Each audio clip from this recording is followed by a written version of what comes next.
Sage Steele has some interesting takes about being black or maybe not being black. We'll talk about it after the bumper. Stay tuned.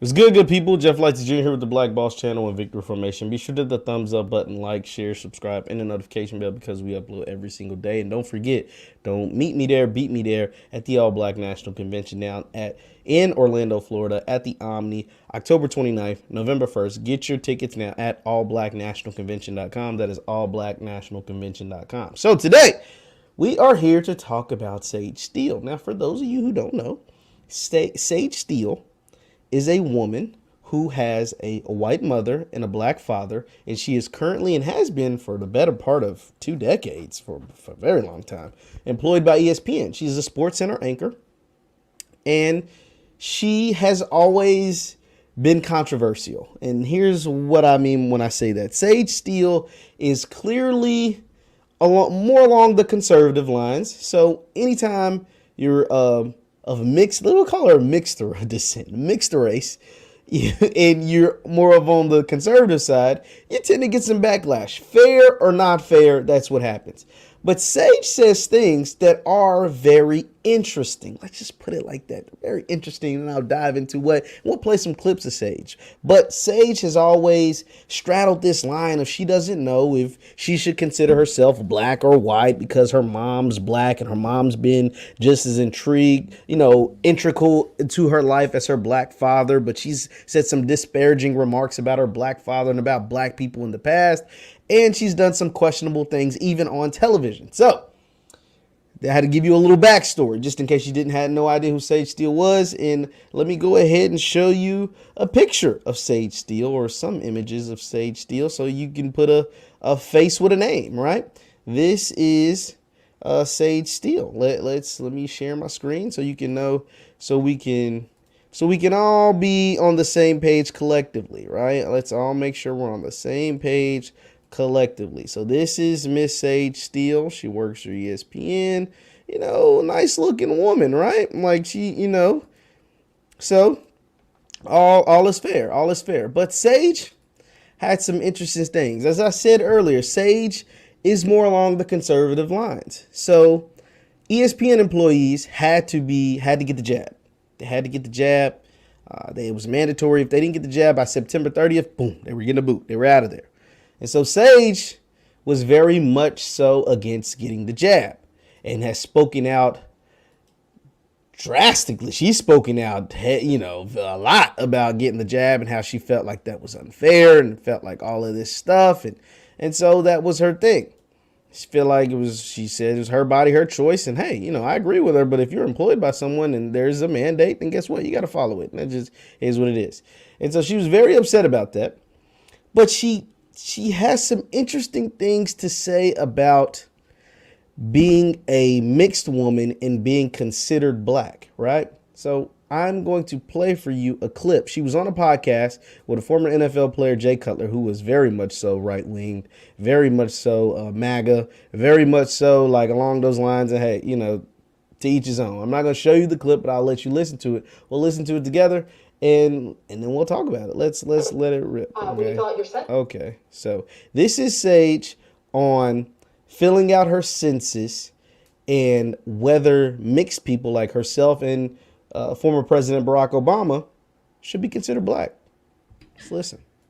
When you fill out your census, I'm like, well, I don't know when the last time I filled out my census was, but if they make you choose a race, she's like, what are you going to put? I go, well, both. She's like, well, you can't. He goes, well, what if Barack Obama chose black and he's biracial? I'm like, well, congratulations to the president. That's his thing. I go, I think that's fascinating considering his black dad was nowhere to be found, but his white mom and grandma raised him. But hey, you do you. I'm going to do me. That was woo, that is some stuff right there. Okay. I am going to play for you a clip of my one of a friend of the show and my buddy, Mr. Robert Littall from Black Sports Online. Hey, check out Black Sports Online, man. They do a lot of dope stuff over there. And I'm gonna play for you what Robert had to say about Sage, and then I'll get into my thoughts on Sage. So here is Mr. Robert Littall from BSO. Let's tap in. Stephen A. Smith said something crazy about another cultural player, unless it's Kwame Brown, but that's a video for another day. He is forced to apologize. When Jemele Hill said accurate information about a white president, ESPN suspended her. When Rachel Nichols got caught in 4K talking about the company's trash diversity record, they sent her to Bolivia, never to be seen again. So why is it different for Sage Steele? For a good 6 years now, Steele has been public and loud, talking shit about black women, black men, black athletes, black presidents, unarmed black kids who get shot by the cops, Kaepernick, her black co-workers, Black Lives Matter, her own black dad, Muslims, immigrants, protesters, and now the damn company that she works for. No one at ESPN says a thing. Sage is also a snitch. After she was left out of a discussion about being black in America, for obvious reasons, she ran to the New York Times to say she was being discriminated against.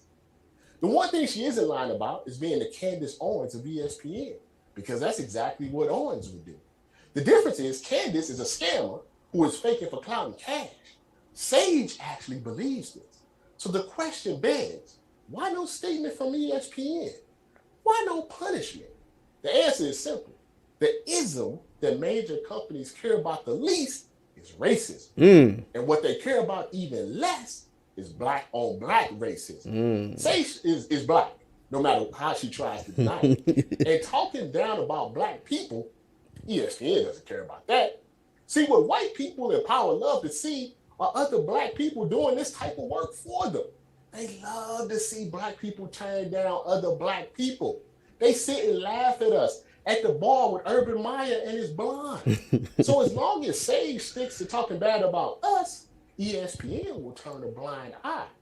FYI, the reason Sage got vaccinated was because she needed that check. She needed the check because even her white ex-husband doesn't like her either. He left her high and dry, and he's getting that fat alimony check. Salute to you, my white brother. Ooh, so strong words from Robert. The alimony and the divorce and all that stuff, I don't know nothing about that. But all the stuff that he was talking about is very much so true. It's very true. Sage has talked about the Muslim ban. Sage has talked about all kinds of stuff along the political sphere. And nothing's really ever happened to her, right? She's never gotten really suspended. She got demoted one time, I think, when she did the Muslim thing. So Sage was either in Los Angeles or living in Los Angeles or traveling during Los Angeles when like the Muslim ban took place. And I remember they were like blocking the streets out there in LA.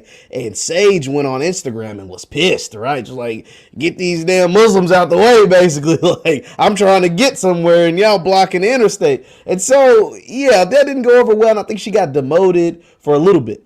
But she's never been forced to apologize. She's never been forced to do anything. Jemele Hill got booted when the thing with Trump happened. Rachel Nichols got booted when the thing with the girl that's now on NBC, Maria Taylor. Shout out to Maria Taylor. Maria Taylor happened. And Sage Steele has been sitting comfy in her ESPN seat for a good 10 to 15 years. And it is exactly what he's saying.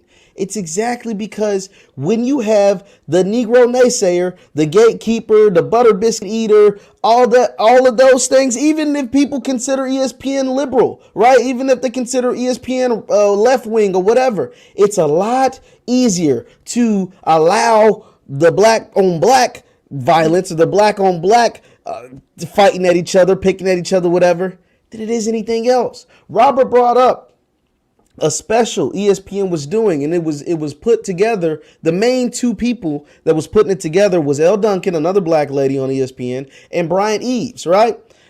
And they put together this, like, it was right when the George Floyd thing happened. There was no sports. And so there was a lot of like, you need some content fillers. And George Floyd had just been killed, RIP. And they wanted something to put on their airways. So Elle and Bryant and Eves put together a lot of their black ESPN colleagues and had different people to say different things. And they left Sage out for, like what Robert said, obvious reasons. Sage is not on the side of the people. I don't care if you're Democrat, Republican, whatever, but she is not someone we would consider B1. She is not B1. She don't even consider herself black. She just said, when I fill out the census, I put both, which I would assume makes the census null and void because they don't even know who the hell they're talking to. But still, I mean, Sage Steele, like, you cannot make these things up, people. When you have people in positions of power or with a platform, I'm not going to consider Sage being an ESPN anchor or a position of power, really. It's just a person with a platform, right? You have a person with hundreds of thousands of people that is able to see them on television. Someone who has hundreds of thousands of people that follow them on Instagram or Twitter. Sage has 194,000 Twitter followers. So that means she has an audience, some kind of audience, whether we love it, hate it, or indifferent. And you have them going out there spewing this out to people.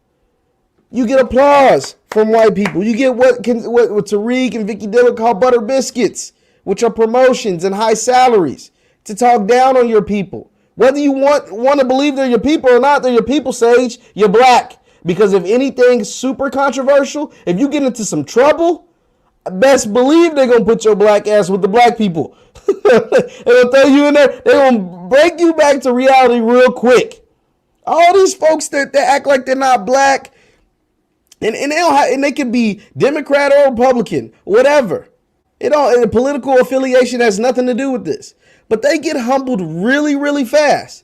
Ask OJ. Hell, ask Larry Elder. Ask all these people. It don't matter what side of the political spectrum you fall under. When something happens, you realize you black real fast. And the only people that'll be out to help you are the people that look like you. All these white buddies that you're shucking and jiving with, they ain't gonna be the ones fighting for you. You're gonna be looking for folks that look like you. And Sage is definitely welcome with the black community. But it's interesting, like Robert put it so eloquently, that she is allowed to do all of these things and talk bad about the company. Not just talk bad about the employees of the company or former employees of the company, but she gets to talk about ESPN directly. They're scary, the work environment that I live in, because they're forcing me to get this jab that I don't want. And everybody at ESPN is just super, super quiet. It's just crazy, man. Like, if you don't see what's taking place, you just don't want to. If you don't see what's taking place, how they pit each other, they send someone that looks like us but ain't for us. They look like the community. They you know what I'm saying? They look like black. They look like our people. All skin folk ain't kinfolk though. Cause Sage could give a damn less. Ain't a less a damn she could give about being black, clearly. And they prop these people up and put them on television and try to get them to convince you that you shouldn't care about being black neither. That's how you continue to run in the same hamster wheel. And you wonder why certain things happen. That's why they happen. I gotta go. I got somewhere to be, but man, hit the thumbs up button, like, share, subscribe, and register for the All Black National Convention, because there we'll be talking about real issues like this, and you will be with like-minded people that actually want to uplift the community and not pretend like the community doesn't exist. I'm Jeff Lightsy Jr. with the Black Boss Channel and Victory Formation. Thank you for tuning in.